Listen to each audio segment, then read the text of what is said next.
চলে আসুন বন্ধুরা, দুপুরের রান্না আমার শুরু হয়ে গেছে। তো আজকে স্পেশাল রান্না কলমি শাকের বড়া। তো দেখুন বন্ধুরা,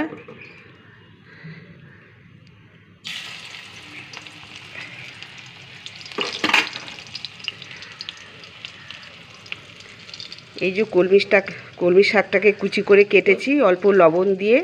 তো আমি ঢাকা দিয়ে রেখেছিলাম। তো কিছুক্ষণ পর একটু জল বেরালো, জলটাকে ফেলে দিয়ে পেঁয়াজ, অল্প একটুখানি রসুন কুচি, কাঁচা লঙ্কা, বেসন, চালের গুঁড়ো সব কিছু দিয়ে মেখে তো আমি বড়া ভাজছি। তো আপনারা তো কলমি শাকের ঝোল খেয়েছেন, ভাজা খেয়েছেন, চচ্চড়িও খেয়েছেন, তো বড়াটাও করে খাবেন, খুব ভালো লাগবে। তো আজকের এই ছিল আমার। তো দেখুন এই যে বড়া ভাজছি।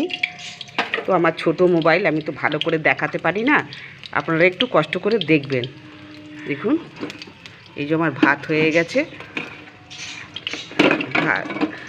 ভাত হয়ে গেছে। এই যে কুচো মাছের ঝাল করেছি, আদা রসুন পেঁয়াজ টমেটো সব কিছু দিয়ে কুচো মাছের ঝাল করেছি।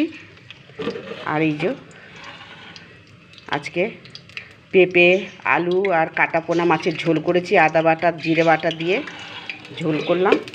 আর বড়া। বন্ধুরা আপনাদের কেমন লাগছে বন্ধুরা? তো এইভাবে সব আমি ভেজে নেব,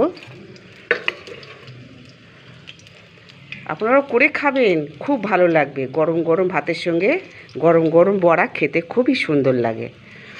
তো পাশে থাকবেন বন্ধুরা, ভালো থাকবেন। ভালো লাগলে একটু লাইক দেবেন। ধন্যবাদ।